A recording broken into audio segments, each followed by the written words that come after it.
Find me on Facebook under Ethical Preparedness Page. Just use the terms Ethical Preparedness Page in Facebook's search box. Don't ever make money off of something that you know is wrong. It's better to be a poor man and have a clean conscience than being a rich man who has dirty money and a dirty conscience. In today's video, we're going to learn when you don't want to be the gray man, when you do actually want to show who you are and that you would be a force to be reckoned with. And we'll jump right into that right after the channel intro. Remember, you are ultimately responsible for protecting yourself and for providing for yourself. Live your life with honor and integrity, and always be the wolf hunter. Don't be the sheep, and never be the wolf. So in my last video, I talked about the gray man concept. And just to reiterate what the gray man concept is for anybody that's never heard of it before, the gray man concept is where you dress and act in such a way that people don't notice you. And you do this basically so you don't catch unwanted attention. But here's something that I don't think that gets touched on enough in the prepper community. And this would be where you would not want to be the gray man should SHTF happen. For me, probably one of the situations where you would not want to be the gray man, to not be dressed in normal clothes, to have your weapons out and ready, would be when you are with your prepper group. Whether you're traveling from one location to another, or whether your group has security patrols going around your retreat location or your bug out location, this is at least some of the times that I can think of where you wouldn't want to look just like an ordinary person. And this would be a time where you would want to look squared away and trained. And this is where I think uniformity would be very important for prepper groups. Now, when I'm talking about uniformity, I'm talking about security details, and not necessarily the basic tasks that would surround life at a retreat location such as gardening or other chores. But I don't think I hear enough about uniformity for the security personnel on other prepper channels, and I think that this can be very important.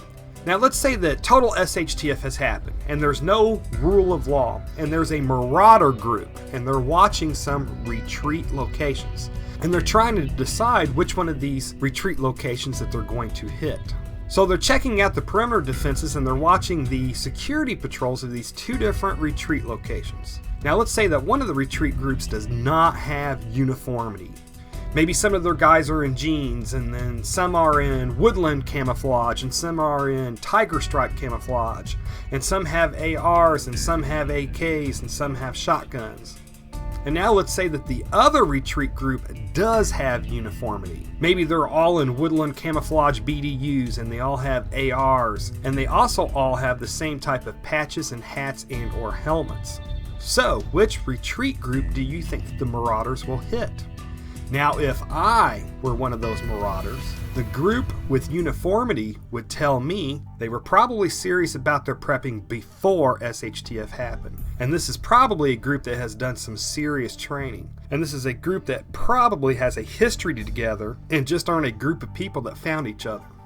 And if one guy runs out of ammo, he can get it from another guy on his team. And if they're this serious about uniformity, then they probably have communications and can use that to their advantage. And if they're this serious about uniformity, they've probably got people within their group with special training and knowledge on tactics. And if they have knowledge on tactics, there's probably more threats than just the guys with the guns. They probably have booby traps and other warning devices. And even if we do take out this patrol team, they probably have a hardened retreat location. They probably know how to use explosives. They probably know how to make us go through choke points to inflict more casualties on attackers. And this is probably a group that won't be fooled by basic probing shots to test their perimeter defenses. And finally, I would think that the uniform group probably has contingency plans put into place. Simply put, I think that most marauders, unless they were all made up of some serious prior special force members, would probably find the group that has uniformity to probably be too much of a risk for the payoff, and would probably choose the group that looks like a bunch of ragtag people that somehow found each other and has banded together. There's a reason why businesses and military and law enforcement groups have uniformity. It shows professionalism. It ensures that people are equipped. It identifies the person and who they're with. It makes for a team environment. And when everyone is the same, the only way for someone to stand out is to really excel. and it can usually tell you very quickly who was friend or foe, etc.